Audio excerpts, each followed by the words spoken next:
Legend of Yufei Chapter 76. So let's kick things off at Zhuxin Town. The setup here, well, it doesn't start well for the song, does it? Not at all. Yeah. You've got General Nu Gao, he's part of the old guard, and he's being completely routed, chased down by this Jin general, Niandeli. Niandeli, right. The guy on the camel, that detail always sticks out. And Yu Gao is apparently yelling that the enemy is fierce indeed. It sounds like panic. Oh, absolutely. He's in a real crisis. And, that moment of crisis is really crucial. It sets the stage perfectly for the new generation to arrive. Right, the old guard is faltering. But help is on the way. Yes, the rescue. 5 young generals arrive. This is the future, right here. Guanling, he's Guanxing's son, then Lu Wenlong, Fan Cheng, Yan Qingfang, and Delay. And these aren't just local guys who happen to be nearby. No, exactly. The sources say they traveled from places like Changsha, Luan, Jinmen. They came specifically to join Yu Lei's campaign. That feels significant, like a unified effort. It signals a broader commitment. And their tactics, well, that's where the story really gets good. Niandeli is tough, he's aggressive, and that camel gives him a height advantage. Yeah, how do they handle that? The sources give a pretty vivid account of the fight. They do.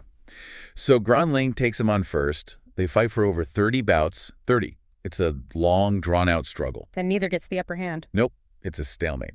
So Delay jumps in. Now it's, well, technically 3 against 2 if you count the camel. And they go another 10 bouts.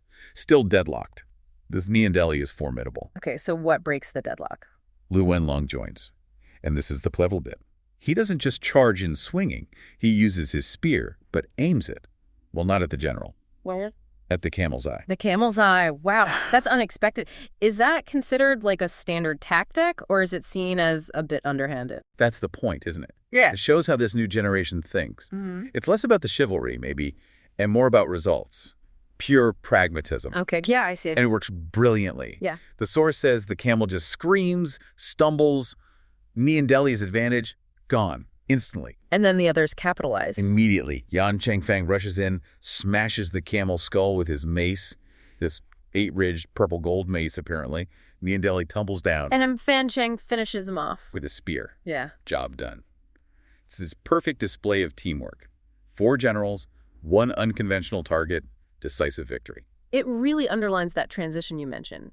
Pragmatism and teamwork winning the day. Precisely. And Yu Lei sees it too. He immediately asks for imperial recognition for all 5 of them. They're officially the new heroes. But they barely get a moment to breathe, right? Because almost immediately there's another threat, a logistical one this time. Yeah, supplies. Always critical. A Jin general, Yu Karong, manages to intercept a huge grain shipment.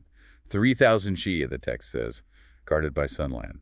And Yu Gao, fresh off being rescued, steps up. He does.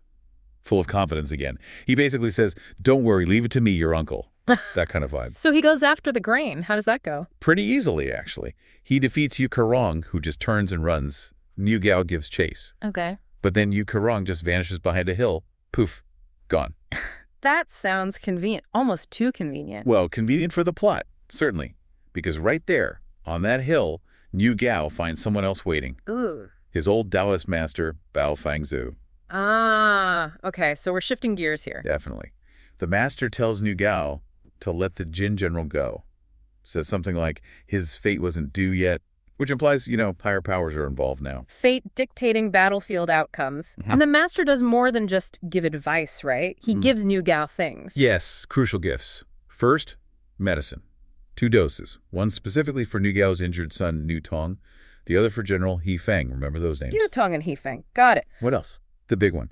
An instruction, really. He says if Nu Gao runs into a magical user using a treasure to harm people. Which sounds oddly specific. Exactly. He's told to use a particular weapon to counter them. The cloud-piercing arrow. Chuan Yun Jin. A cloud-piercing arrow. Okay, so this isn't just advice, it's foreshadowing. Heavy foreshadowing. It's a massive narrative signal. The master is essentially saying the rules are about to change. Swords and spears won't be enough. You'll need this. It prepares us, the readers, and you, the listener, for what's coming next. The war is about to get supernatural. Absolutely. And that happens fast. Because back in the Jin camp, the death of Niandeli, that pragmatic kill by the young generals, it sends Wuzhu into despair. He realizes his conventional forces might not be enough. He explicitly says something like, these little barbarians are even fiercer than the old ones. He's realizing skill and teamwork on the song side are improving, So in his desperation, he calls for his ace in the hole. Which is? His, let's call it non-military option. National Master Pu Feng. Ah, the mystical threat arrives. What do we know about this Pu Feng? He's described as a Buddhist monk, but also a sorcerer. Big, imposing figure. Apparently looks a bit like Lu Zixen from Water Margin, if that means anything to you. The famous brawling monk figure. I mean, okay. And he's incredibly arrogant. Comes in boasting that beating the Song generals will be like catching a turtle in a jar. Easy work. Confidence isn't lacking then. How does the Song side react? Yulei must be concerned. He is. He specifically warns the generals he sends out to face Pu Feng, that's Newtongue Nugao's son, remember the medicine, and He Feng, the other recipient of the medicine. Wow, okay, the foreshadowing is paying off quickly. Right. And they're supported by Tang Ying, Qi Chenliang, and Yulei. Yulei tells them explicitly, be wary of monks, Taoists, and women on the battlefield, says they often use sorcery. He knows the tropes, so Newtongue and He Feng go out. What happens? Well, the warning was spot on. Newtongue clashes with Pu Feng first, and it's a fierce fight. The text uses some great imagery, iron staff versus a sweeping wind blade, like a poisonous dragon against crazy willow flaws. So, a real martial contest initially. Yes, for over 30 bouts. And interestingly, Newtongue, using pure skill and strength, actually starts to get the upper hand. But we know that's not going to be enough, right? Based on the setup. Exactly. Just as Newtongue seems to be winning, Pu Feng pulls back, feigns retreat. And then reveals his trick. Reveals his treasure. The artifact Bao Fangzhu warned about. It's called the Mixed Element Bead, Han Yuan Zhu. What does it look like? What does it do? The description is pretty cool. It's about the size of a wine cup, and it flies up into the sky, rotating like a rice sieve. Rotating in the sky? How do you even fight that? You don't. Pu Feng throws it, or directs it somehow, and it hits Newtongue on the left shoulder. He just falls, cries out, totally incapacitated. Just like that, one hit. One hit. Conventional skill rendered useless. And He Feng, the other one Bao Fangzhu foresaw needing medicine. He Feng rushes in, furious, trying to help Newtongue. He manages to fight Pu Feng for about 10 bouts, but then Pu Feng uses the bead again, throws it rapidly. Hits He Feng too. Hits him right on the back. He falls unconscious. Just like that, the two generals Bao Fangzhu provided medicine for are taken out by the magical artifact. This is turning into a rout. What about the backup? Tang Ying, Yulei, Qi Chenliang. They try. They rush in to rescue the fallen generals. But Pu Feng uses the bead a third time, and this time it generates dark clouds and black mist that just cover the battlefield. Chaos. So it affects the whole area. Seems like it. Total confusion. And in the midst of it, Qi Chenliang's horse gets struck by the bead, throwing him. The remaining Song forces just break and flee. Wow. So Pu Feng wins. Completely and utterly. Total victory. Effortless almost. And the Song army is basically broken, right? Absolutely. Two top generals, Newtongue and He Feng, are critically injured. Pu Feng's demonic method, as the text calls it, has taken them down hard. How bad are we talking? We're talking dire, almost hopeless. General Nu Gao, the older, fiery one, shows up, finds Newtongue crying out in pain, but He Feng, he's much worse. Oh.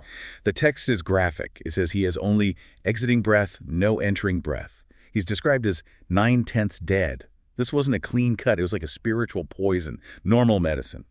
Useless. So the rules have changed. You need magic to fight magic. Quite as much. Nu Gao pulls out this celestial elixir, the Dan Yao. It was a gift he received earlier from a hermit, Bao Fangzhu. And this stuff works. Instantly. It's key to the whole setup. Half the powder is ingested, half applied to the wound. For Newtongue, boom, he's completely whole again.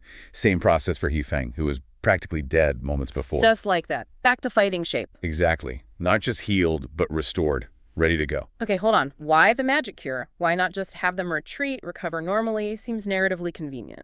Well, yes, but it serves a purpose. It tells us the heroes are favored, maybe by destiny, you know. Yeah. But their own strength isn't enough here. Okay. The magic cure levels the playing field, so the real victory has to come from strategy, from Zhuge Jin's mind. It sets up intellect as the ultimate weapon against this kind of threat. Got it. So they're healed. What's their first thought? Yeah. Caution. Planning. No, not at all. It's pure rage. Newtongue and He Feng immediately swear revenge on that bald-headed monk. They want blood. Right. So much for caution. And this creates friction. Yulei, the commander, he tries to be prudent. Suggests putting up the no challenge sign, the Mianzan Pai. Basically, let's pause, regroup. Makes sense. But Nu Gao, representing the old guard, sees this as shameful. Retreat. cowardice. He argues against it very strongly. It's that classic tension strategy versus raw honor. Yeah, I can see that clash. And that's where Zhu Jinjian steps in. He's the mediator. He tells Yulei, okay, let the generals have their charge, let them vent that rage, but manage the risk. He says the 5 generals can go out if Niu Gao goes with them as tactical supervisor. The term is yazin. Yazin. So not just backup, but like a controlling influence. Precisely. A stabilizing force. Yeah. Keep things from going completely off the rails. It channels their anger into a controlled attack. Brilliant move, really. Okay, so the generals charge out, Niu Gao keeping an eye on things. What does Pu Feng do? Pu Feng's ready. He unleashes his first major magical weapon, the primordial chaos pearl, the Hunyuan Zhu. It appears as this terrifying piece of black air shooting towards them. Spooky. So how do they counter that? Another magic spell. And this is what's fascinating. No counter magic needed. Zhu Gejin's tactical setup pays off immediately through conventional means. Really? How? Niu Gao, in his Yazin role, sees this black mass coming. And instead of panicking, he treats it like a physical target. He takes aim with his cloud-piercing arrow. So shoots the magic. Fires right into the black air. And it works. The black air just disperses, the pearl drops to the ground. Yes. The text specifically says the arrow shot a hole in it. It physically broke the magic item. It implies Pu Feng's magic isn't entirely ethereal. It has a physical anchor. That's a huge vulnerability. So what's the takeaway here for us? The lesson is, you don't always need a complex magical solution for a magical problem. Zhu Jin realized that focus, conventional skill in this case, archery applied bravely, could work. Niu Tong then grabs the pearl. Still angry, I bet. Oh yeah. Tries to throw it back at Pu Feng. But it's broken. Useless. Pu Feng catches it, completely humiliated. Before he can react, General Yulei slams him with a hammer, knocks him off his horse. Ouch. So they got him. Almost. He escapes. Transforms into a beam of golden light Jin Guang, and poof, he's gone. Vanishes. Okay. Humiliated, weapon broken, escaped by turning into light. Pu Feng isn't going to let this go, is he? Not a chance. This is where things escalate dramatically. He goes back to the Jin leader, Wuzhu, furious, and he vows to wipe out the entire Song army. The whole army. How many are we talking? The generals and all 200,000 troops in one night. That's ambitious. Yeah. This is where Pu Feng unveils his ultimate weapon. He has this gourd, and inside it are, wait for it, 5,408 camel dragons. Too long. 5,000. That's incredibly specific. Camel dragons. What are they? The description is pure nightmare fuel. They grow huge, tens of feet long. Bodies like baskets. Eyes shoot golden light. Mouths like blood basins full of sharp teeth. Okay, terrifying. What do they do? Their function is what's really chilling. They specialize in eating human essence marrow. Swan Ye Qi Ren Jing Sui. It's not just physical, it's spiritual annihilation. They consume your life force. Oh, that's bad. That's really bad. So the attack. Night attack. They appear as countless golden lights descending on the Song camp. Total chaos erupts immediately. What does Zhu Jin do? Can they even fight these things? Zhu Jin's genius kicks in again. Speed and recognition. He doesn't even try to fight them head on. He instantly identifies the camel dragon formation and orders a massive retreat. 60 li. 60 li. How far is that? A li is about half a kilometer. So we're talking a 30-kilometer panicked retreat. Survival first, territory second. He knew they couldn't win a direct fight. Wise move. Did it work? Did they get away clean?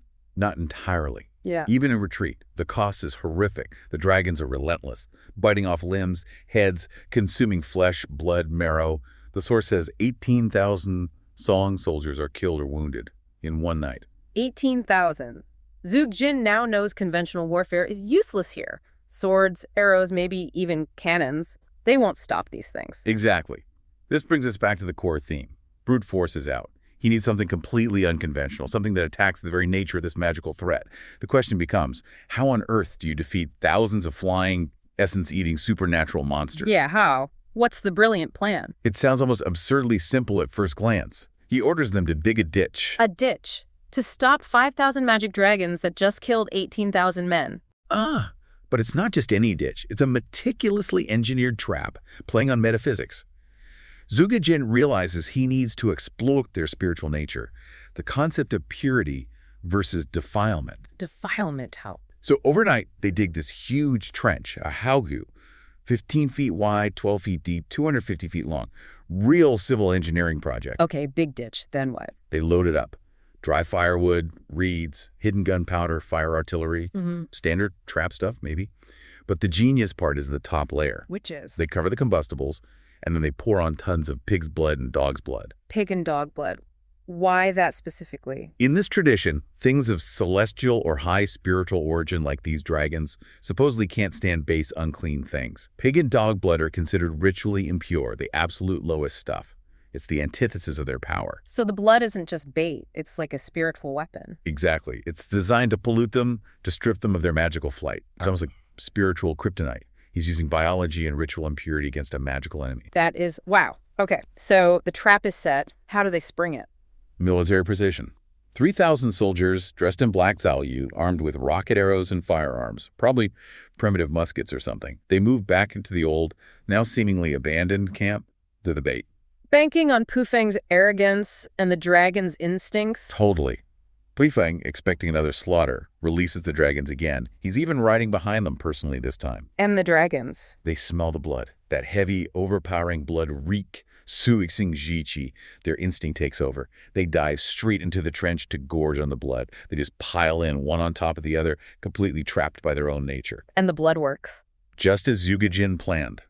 The text confirms it. Once covered in the defiled blood, they're unable to fly, Feitengbuki. Their magic is neutralized. They're grounded, helpless. Incredible. The moment of truth. Zugajin gives the signal. The black-clad soldiers let loose.